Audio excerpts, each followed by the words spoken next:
ദിയാസ് റെസിപ്പിയിൽ ഇത് ജിജിയാണ്. ഇന്നത്തെ വീഡിയോ ഒരു വീക്കെൻഡ് വ്ളോഗാണ്. ശനിയാഴ്ചയും ഞായറാഴ്ചയും കുറച്ച് ഭക്ഷണം ഉണ്ടാക്കിയതും പാർട്ടി അറ്റൻഡ് ചെയ്തതും ഒക്കെ കൂടെ ക്ലബ് ചെയ്തിട്ട് ഒരു വീഡിയോ ആയിട്ട് നിങ്ങളോട്ട് ഷെയർ ചെയ്യാണ്.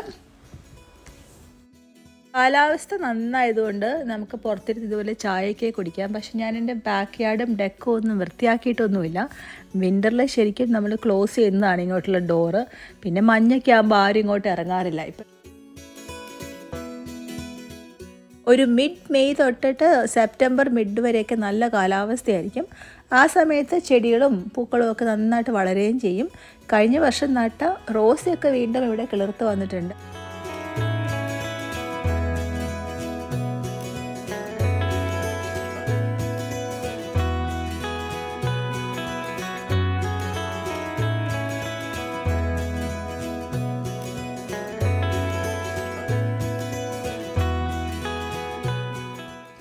ശനിയാഴ്ച രാവിലത്തെ ബ്രേക്ക്ഫാസ്റ്റ് ബ്രെഡിൽ അഡ്ജസ്റ്റ് ചെയ്തു.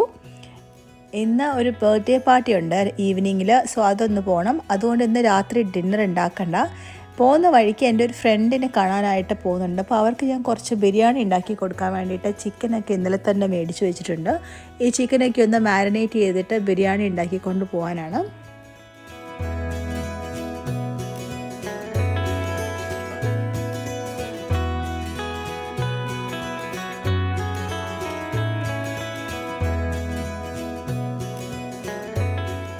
ഇന്ന് ഹൈദരാബാദി ബിരിയാണിയാണ് ഉണ്ടാക്കിക്കൊണ്ട് പോകുന്നത്.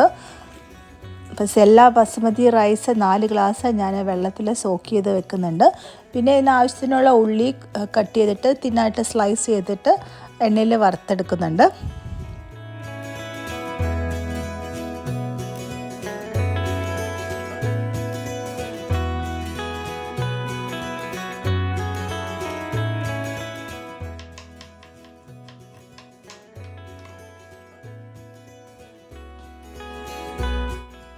ബിരിയാണിക്കുള്ള സാധനങ്ങളെല്ലാം ഞാൻ കട്ട് ചെയ്ത് വെച്ച് കഴിഞ്ഞപ്പോഴത്തേക്കും ലഞ്ചിനുള്ള സമയമായി. സോ ലഞ്ച് ശരിക്കും ഞാൻ ഉണ്ടാക്കുന്നില്ല. ഫ്രൈഡേ ഡിന്നറിന് ഞങ്ങൾ ചൈനീസ് റെസ്റ്റോറൻറ്റിൽ നിന്ന് ഫുഡ് ഓർഡർ ചെയ്തിട്ടുണ്ടായിരുന്നു. ഫാമിലി കോംബോ ആയിരുന്നു ഓർഡർ ചെയ്തിട്ടുണ്ടായിരുന്നത്. അതിനകത്ത് beef and broccoli, so chicken and fried rice ഉണ്ടായിരുന്നു. അപ്പോൾ ഇത് ഫിനിഷ് ചെയ്യാണ്. അതുകൊണ്ട് ഇന്ന് ലഞ്ച് ഉണ്ടാക്കണ്ട, ഡിന്നറിന് ബർത്ത്ഡേ പാർട്ടിയാണ്. പക്ഷേ ബിരിയാണി ഉണ്ടാക്കി കൊണ്ടുപോകേണ്ടതുകൊണ്ട് ആ ഒരു പണിയുണ്ട്. $40 ഇത്രയും ഒരു ഡിന്നർ കോംബോയ്ക്ക്. പ്രൈസ് വൈസും ക്വാണ്ടിറ്റി വൈസും ഓക്കെ ആയിരുന്നെങ്കിലും ടേസ്റ്റ് വൈസ് അത്ര നല്ലതൊന്നും ആയിരുന്നില്ല. ഒരു ആവറേജ് ടേസ്റ്റി ആയിട്ടുള്ള ആവറേജ് ഉള്ള ഒരു ഭക്ഷണമായിരുന്നു ഇത്.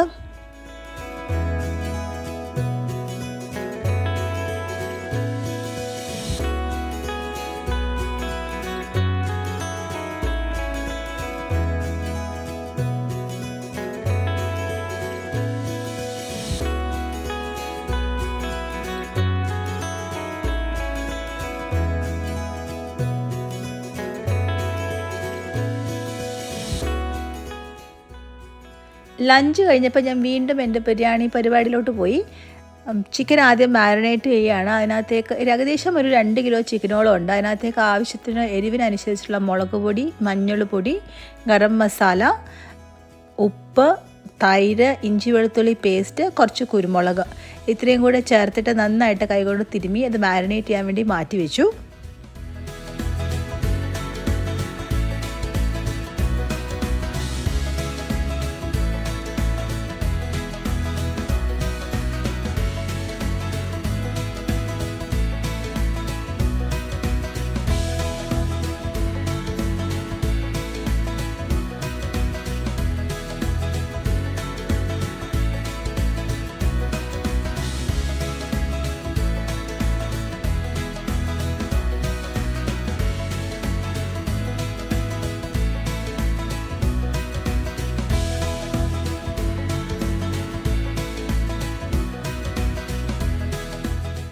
പാന് വെച്ച് കൊടുത്തിട്ടുണ്ട്. അതിനകത്തേക്ക് ഓയിൽ ഒഴിച്ചിട്ട് നേർങ്ങനെ അരിഞ്ഞ സവോള നന്നായിട്ട് വറുത്തെടുക്കുകയാണ്.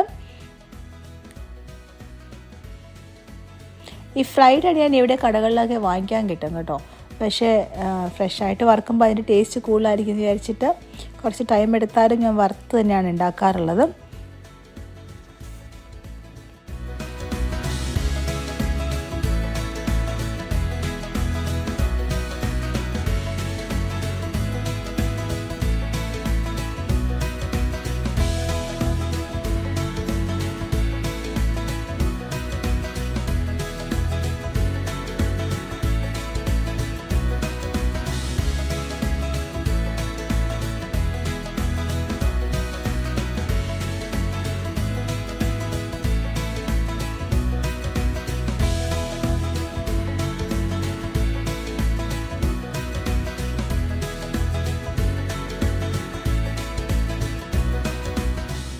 ഏകദേശം ഒരു 7 ഉള്ളി എടുത്തിട്ടുണ്ടായിരുന്നു, മീഡിയം സൈസുള്ള ഉള്ളി. അത് നന്നായിട്ട് വറുത്ത് ഇതുപോലെ ഒരു ടിഷ്യൂ പേപ്പറിലിട്ട് വെച്ചിട്ടുണ്ട്, എണ്ണയൊക്കെ ഒന്ന് മാറി കിട്ടാനായിട്ട്. ഇനി ആ ബാക്കി വരുന്ന എണ്ണയിൽ കുറച്ച് നെയ്യും കൂടെ ചേർത്തിട്ട് ഞാൻ ഈ ചിക്കൻ ഒന്ന് ഇട്ടിട്ട് ഒരു 5 തൊട്ട് 7 മിനിറ്റ് വരെ നന്നായിട്ടൊന്ന് ഇളക്കിയെടുക്കുകയാണ്.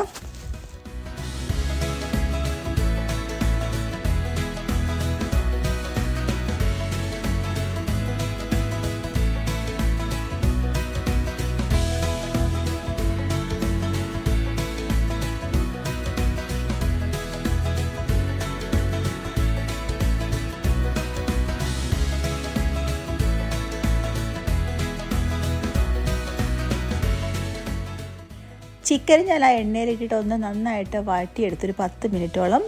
അത് കഴിഞ്ഞതിന് ശേഷം ഞാൻ ഈ വറുത്ത് വെച്ചിരിക്കുന്ന സവാള ചേർത്ത് കൊടുക്കുകയാണ്. അതിൻ്റെ കൂടെ തന്നെ മല്ലിയിലയും പുതിനയിലയും കൂടെ ചേർത്തിട്ട് വെള്ളമൊന്നും ഒഴിക്കാതെ മീഡിയം തീയിൽ വെച്ചിട്ട് ഇതൊന്നൊരു 3/4 വേവാകുന്നവരെ വേവിച്ചെടുക്കും.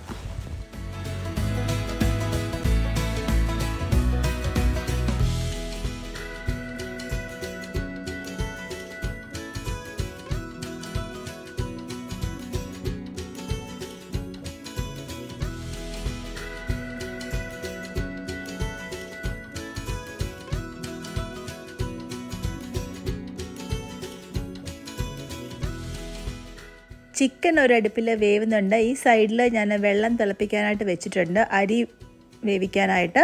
ആ വെള്ളം തിളപ്പിക്കുന്നതിനകത്തേക്ക് ഞാൻ മല്ലിയിലയും പുതിനയിലയുടെയും ചോപ്പ് ചെയ്തത്, ഹോൾ സ്പൈസസ്, ഉപ്പ്, നാരങ്ങ നീര്, 2-3 പച്ചമുളക് ഇത്രയും ഇട്ടിട്ടുണ്ട്. വെള്ളം നന്നായിട്ട് തിളച്ച് കഴിയുമ്പോഴത്തേക്കും കുതിർത്ത് വെച്ചിരിക്കുന്ന ബസുമതി റൈസ് ഇട്ടിട്ട് ഏകദേശം 90% ആകുമ്പോഴത്തേക്കും ഞാനത് അരി വാർത്തെടുക്കും.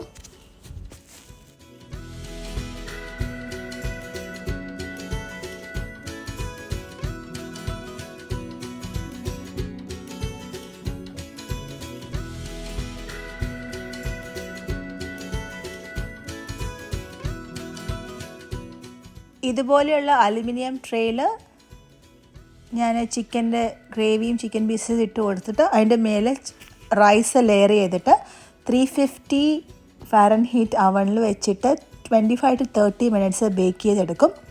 അപ്പം നല്ല ഹൈദരാബാദി ബിരിയാണി റെഡി ആയിരിക്കും. ഒരു ട്രേ ഞാൻ കൊണ്ടുപോകാൻ വേണ്ടി ഉണ്ടാക്കുന്നതാണ്. ഒരു ട്രേ ഞാൻ കുറച്ച് തണുത്ത് കഴിയുമ്പോഴത്തേക്കും ഫ്രിഡ്ജിൽ വെച്ചിട്ട് പോവാണ്.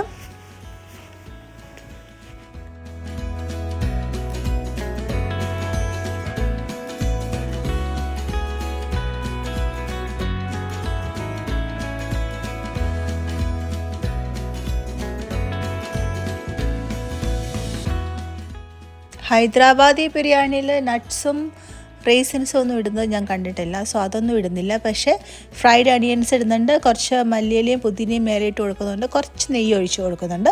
എന്നിട്ട് ഇത് അലുമിനിയം ഫോയിൽ കൊണ്ട് കവർ ചെയ്തിട്ട് അവനിലിട്ട് മാറ്റി വെക്കും.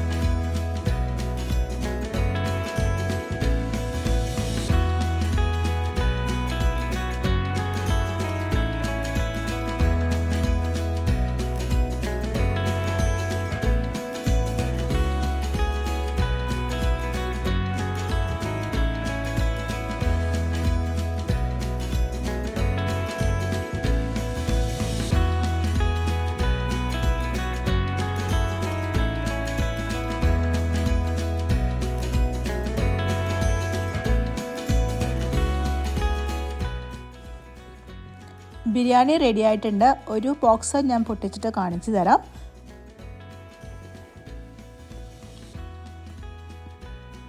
ഇത് നന്നായിട്ട് കറക്റ്റ് വേവിന് എടുത്തിട്ടുണ്ട്.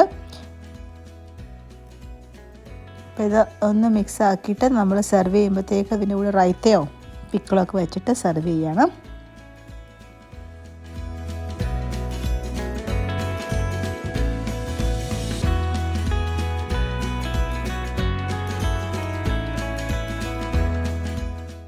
വൈകുന്നേരം 6 മണിയായിട്ട് നല്ല വെയിലാണ്, നല്ല വെളിച്ചമാണ്. ഇവിടുന്ന് 45 മിനിറ്റ്സ് ട്രാവൽ ചെയ്യണം. മരങ്ങളൊക്കെ രണ്ട് സൈഡും ഇത്രയും നാൾ യാത്ര ചെയ്യുമ്പോഴത്തേക്കും മലകളൊന്നും ഇലയില്ലായിരുന്നു. പക്ഷേ ഇപ്പോൾ നല്ലതായിട്ട് ഇലയും പൂക്കളും ഒക്കെ കണ്ടു തുടങ്ങിയിട്ടുണ്ട്. ഞാൻ എൻ്റെ ഫ്രണ്ടിൻ്റെ വീട്ടിലെത്തിയിട്ടുണ്ട്. ഇവിടെ ഞാൻ ഈ ബിരിയാണി ട്രേ കൊടുത്തിട്ടാണ് ബർത്ത്ഡേ പാർട്ടിക്ക് വേണ്ടിയിട്ട് പോകുന്നത്.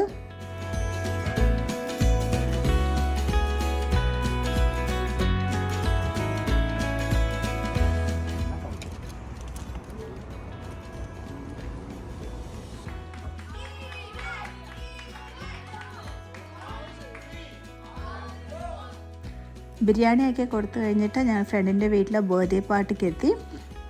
സോ അവിടെ കുറേ അധികം ഫുഡൊക്കെ ഉണ്ടായിരുന്നു. അവിടെ ഉണ്ടാക്കി വെച്ചിരിക്കുന്നത് അവരുടെ സമോസ ഉണ്ടായിരുന്നു, പീനട്ട് ചാട്ട് ഉണ്ട്, പിന്നെ മലബാറി ബിരിയാണി ഉണ്ട്. എനിക്ക് ഏറ്റവും ഇഷ്ടപ്പെട്ടത് മലബാറി ബിരിയാണിയാണ്. മലബാറി ബിരിയാണിയും തലശ്ശേരി ബിരിയാണിയും തമ്മിൽ വ്യത്യാസം ഉണ്ടോയെന്നൊന്നും എനിക്കറിയില്ല. രണ്ടും കൈമ റൈസ് ഉപയോഗിക്കുന്നു. ഹൈദരാബാദി ബിരിയാണിക്ക് ബസുമതി റൈസ് ഉപയോഗിക്കുന്നു. ആ ഒരു മെയിൻ ഡിഫറൻസ് ആണ് എനിക്ക് തോന്നിയിട്ടുള്ളത്. പിന്നെ ഹൈദരാബാദി ബിരിയാണി കുറച്ചും കൂടെ സ്പൈസി ആയിരിക്കും. മറ്റത് ലൈറ്റ് മസാലയൊക്കെയുള്ള മലബാറി ബിരിയാണി.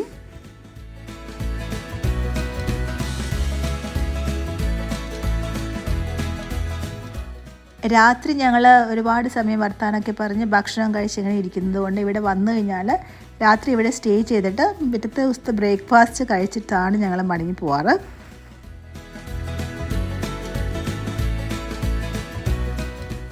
സൺഡേ രാവിലെ ഇവിടുന്ന് ബ്രേക്ക്ഫാസ്റ്റ് കഴിക്കുക, കുറച്ച് മീനൊക്കെ വാങ്ങിച്ച് ഗ്രോസറിയൊക്കെ വാങ്ങിച്ചിട്ട് തിരിച്ച് വീട്ടിലേക്ക് പോകുക. അതാണ് ഇന്നത്തെ പ്ലാന്. ഇവിടെ വന്നിട്ടാണ് ഞാൻ മീൻ സാധാരണ വാങ്ങിക്കാറുള്ളത്.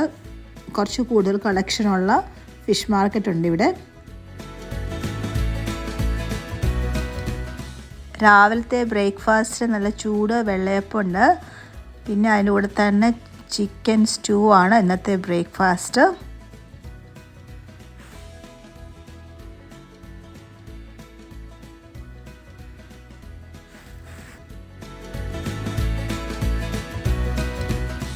ബ്രേക്ക്ഫാസ്റ്റ് ഒക്കെ കഴിഞ്ഞിട്ട് ഞങ്ങൾ നേരെ മീൻ മേടിക്കാനായിട്ട് ഒരു ഏഷ്യൻ ഷോപ്പിലേക്ക് പോവാണ്. കുറച്ച് കൂടുതൽ കളക്ഷനുള്ള ഷോപ്പാണിത്. എല്ലാ ഗ്രോസറീസും കിട്ടും.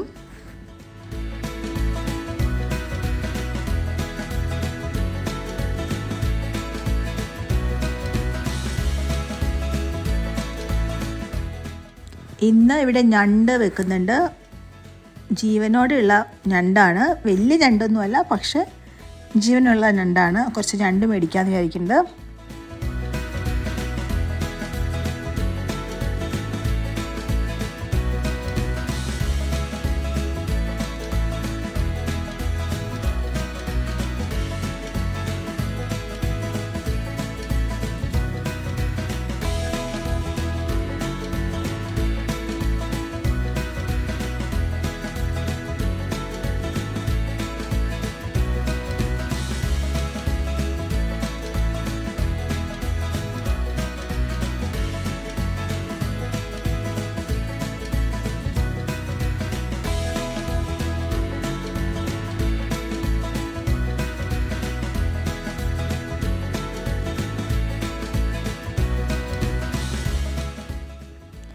കുറച്ച് മീനും ഗ്രോസറിയൊക്കെ വാങ്ങിച്ചു കഴിഞ്ഞിട്ട് ഇതിനകത്ത് തന്നെ ഒരു ഗാർഡൻ സെൻറ്റർ ഉണ്ട്. ഇത് സ്പ്രിംഗ് ആകുമ്പോൾ മാത്രം ഈ കടയുടെ കൂടെ അറ്റാച്ച് ചെയ്തിട്ട് ഇങ്ങനെ ഒരു പൂക്കളുടെ ഒരു ഇത് നടത്തും. പലതരത്തിലുള്ള ചെടികൾ വെക്കുന്നുണ്ട്. പക്ഷേ ഞാൻ ചെടികൾ എനിക്ക് വാങ്ങിക്കണമെന്നുണ്ടെങ്കിൽ എനിക്ക് സമയമില്ലാത്തതുകൊണ്ട് ഞാൻ ജസ്റ്റ് ഒന്ന് നോക്കിയിട്ട് പോവാണ്. പിന്നെ ഒരു ദിവസം വന്നിട്ട് ചെടികൾ കുറച്ച് മേടിക്കണം. എല്ലാ തരത്തിലുള്ള ചെടികളുണ്ട്. പൂക്കളുടെ ചെടികളാണ് കൂടുതൽ കേട്ടോ. സ്പ്രിങ്ങിൻ്റെ തുടക്കത്തിനകത്തൊക്കെ ഒരു ചെടിക്ക് തന്നെ $2, $3, $4 ആയിരിക്കും. കുറച്ചുകൂടെ ഒരു ജൂൺ പകുതി അവസാനമൊക്കെ ആകുമ്പോഴത്തേക്കും ചെടികളുടെ ഇതൊക്കെ വില കുറച്ച് കൊടുക്കും അവർ.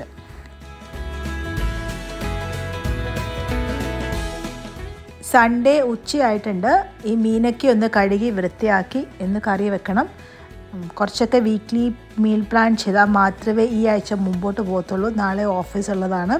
സോ ഞാൻ ഈ മീനൊക്കെ ഒന്ന് കഴുകി വൃത്തിയാക്കി കറി വെക്കാനായിട്ട് പോവാണ്.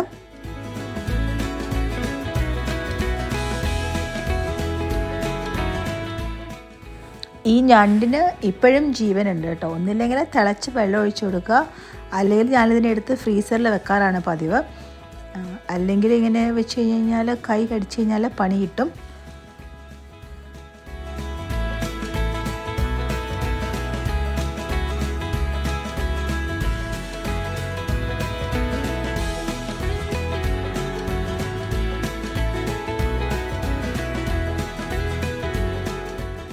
ഇന്ന് ഞാൻ ഏരി എന്ന് പറഞ്ഞ മീൻ മേടിച്ചിട്ടുണ്ട്, ഞണ്ട് മേടിച്ചിട്ടുണ്ട്, സാമൻ മേടിച്ചിട്ടുണ്ട്, പിന്നെ ബാസ് എന്ന് പറയുന്നൊരു മീൻ മേടിച്ചിട്ടുണ്ട്. അതിന് മലയാളത്തിൽ എനിക്ക് അറിഞ്ഞുകൂടാ എന്താ പറയണത്.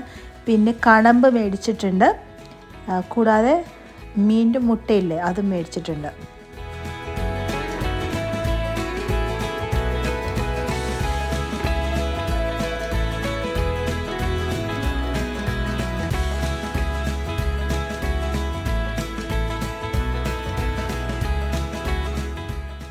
സോ ഞാനിതൊക്കെ ചെയ്യേണ്ടതൊക്കെ മാരിനേറ്റ് ചെയ്ത് കുറച്ച് ഫ്രിഡ്ജിൽ വെക്കും. ബാക്കിയുള്ളത് കുറച്ച് കറി വെക്കും. അതല്ലാതെ വീണ്ടും ഇതിനി ഫ്രിഡ്ജിൽ വെച്ച് കഴിഞ്ഞാൽ അതിൻ്റെ ഉള്ള ടേസ്റ്റും കൂടെ പോകും. അതുകൊണ്ട് എത്രയും പെട്ടെന്ന് ഇത് കറിയാക്കി തണുപ്പിച്ച് ഫ്രിഡ്ജിൽ വെക്കുകയാണ്. സോ ആദ്യം തന്നെ ഞാൻ ഈ സാമൺ ഒന്ന് മാരിനേറ്റ് ചെയ്യാൻ വേണ്ടിയിട്ട് നമ്മുടെ സാധാരണ മാരിനേഷനാണ്. മുളക് പൊടി, മഞ്ഞൾപ്പൊടി, കുരുമുളക് പൊടി, ഉപ്പ്, കുറച്ച് വെള്ളം ഒഴിച്ചിട്ട് ഈ സാമൺ ഫ്രാമിൽ പുരട്ടി കൊടുക്കുക. കുറച്ച് നേരം പുറത്ത് വെച്ചിട്ട് അതൊരു സിപ്പ് ലോക്കിലാക്കിയിട്ട് ഫ്രീസറിൽ ഫ്രീസ് ചെയ്യാണ്.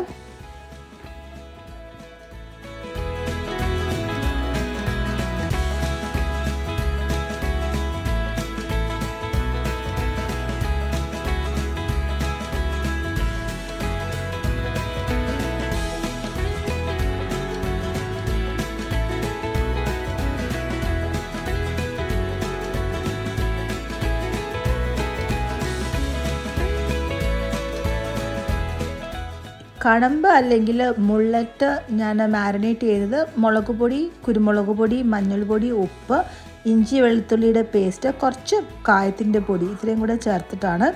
കണമ്പ് ഫ്രൈ ചെയ്യുമ്പോഴത്തേക്കാണ് ഇഞ്ചി വെളുത്തുള്ളി ചേർക്കുന്നത്, നല്ല ടേസ്റ്റാണ്. സോ അത് അങ്ങനെ മാരിനേറ്റ് ചെയ്യണം.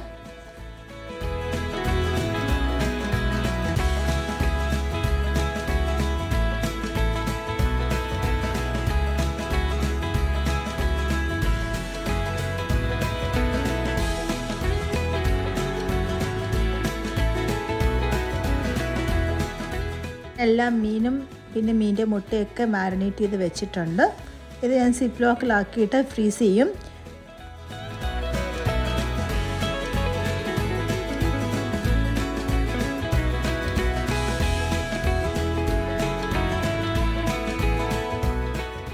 രണ്ട് തരത്തിലുള്ള മീൻകറി ഉണ്ടാക്കി വെക്കുന്നുണ്ട്. ഒന്ന് മുളകിട്ട് കോട്ടയം സ്റ്റൈല് കൊടുമ്പുളിയൊക്കെ ഇട്ട മീൻകറിയും, പിന്നെ ഒന്ന് തേങ്ങ അരച്ച് വെച്ചതും. സോ അത് രണ്ടും കൂടെ ഉണ്ടാക്കി കഴിഞ്ഞ് ഞണ്ട് കറിയും ഉണ്ടാക്കി കഴിഞ്ഞ് കഴിഞ്ഞാൽ മീൻ കറിയൊക്കെ റെഡിയാക്കി ഫ്രിഡ്ജിൽ വെക്കാൻ പറ്റും.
രണ്ട് മീൻകറിയും റെഡി ആയിട്ടുണ്ട്.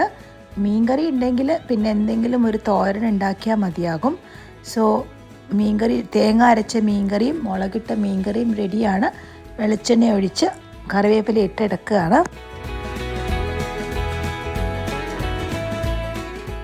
ഞണ്ട് റോസ്റ്റ് ഉണ്ടാക്കുകയാണ്. ഞണ്ട് റോസ്റ്റ് ഉണ്ടാക്കുന്നതിന് വേണ്ടി വെളിച്ചെണ്ണയാണ് ഒഴിച്ചു കൊടുത്തത്. വെളിച്ചെണ്ണ ചൂടായപ്പോഴത്തേക്ക് അതിനകത്തേക്ക് തിന്നായിട്ട് സ്ലൈസ് ചെയ്ത സവോളയും പച്ചമുളകും കറിവേപ്പില ഇട്ട് നന്നായിട്ടൊന്ന് വാടിക്കഴിഞ്ഞപ്പോഴത്തേക്കും ഇഞ്ചിയും പച്ചമുളകും ചേർത്തിട്ട് അതിനകത്തേക്ക് ഞാനൊരു തക്കാളി ചേർത്ത് ഞണ്ടിട്ട് കൊടുക്കുകയാണ്. ഞണ്ടിൽ നിന്ന് കുറച്ച് നന്നായിട്ട് വഴറ്റി കഴിഞ്ഞിട്ട് ആവശ്യത്തിൻ്റെ പൊടികളൊക്കെ ചേർത്ത് കൊടുത്തു. മല്ലിപ്പൊടിയും മുളക് പൊടിയും കുരുമുളകിൻ്റെ പൊടിയും പെരിഞ്ചീരകത്തിൻ്റെ പൊടിയും ഗരം മസാലയും ഉപ്പും ഒക്കെ ചേർത്ത് ഇളക്കി അടച്ച് വെച്ച് കഴിഞ്ഞാൽ ഞണ്ട് റോസ്റ്റ് റെഡിയാണ്.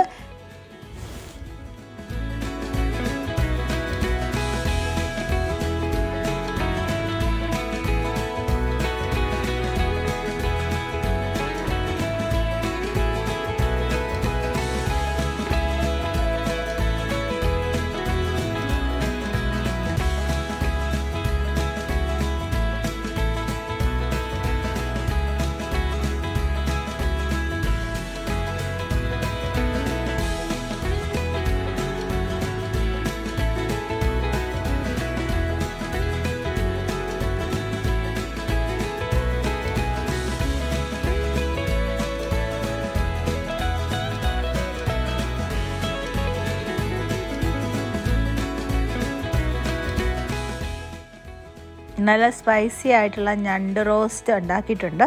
ഞാൻ അപ്പുറത്ത് കപ്പ പുഴുങ്ങാനിട്ടിട്ടുണ്ട്. ഇനി എനിക്ക് ഫൈനലായിട്ട് ഈ മീനിൻ്റെ മുട്ടയൊന്ന് പൊരിച്ചാൽ മതി. ഇത് ഞാൻ മുളകും കുരുമുളകും മഞ്ഞളും ഉപ്പും ഒക്കെ ഇട്ടിട്ട് ഇത് മാരിനേറ്റ് ചെയ്ത് വെച്ചിട്ടുണ്ടായിരുന്നു. ഇത് ഞാൻ എണ്ണ ഒഴിച്ച് കൊടുത്തിട്ടുണ്ട്. ഇത് ഇട്ട് കൊടുത്തു കഴിഞ്ഞിട്ട് നമ്മൾ അടച്ച് വെക്കണം. ചില സമയത്ത് ഈ മീനിൻ്റെ മുട്ട പൊട്ടിത്തെറിക്കും. സോ ഞാനിത് അങ്ങനെ അധികം വാങ്ങിക്കാറില്ല, പക്ഷേ ഇന്ന് കണ്ടപ്പോൾ മേടിച്ചു എന്നേ ഉള്ളൂ. വളരെ ടേസ്റ്റിയാണ് ഇത് കേട്ടോ.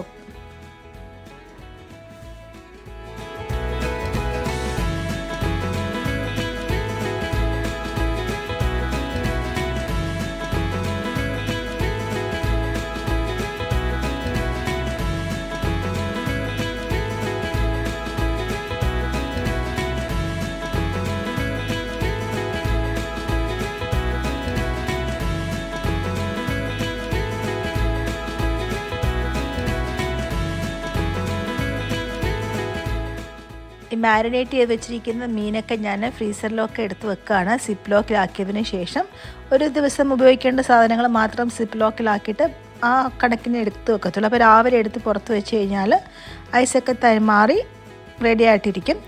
ഇന്നത്തെ വീഡിയോയിൽ ഇത്രയേ ഉള്ളൂ. വീഡിയോ ഇഷ്ടപ്പെടുകയാണെങ്കിൽ അഭിപ്രായങ്ങൾ അറിയിക്കുക. Thank you for watching Daya's recipe.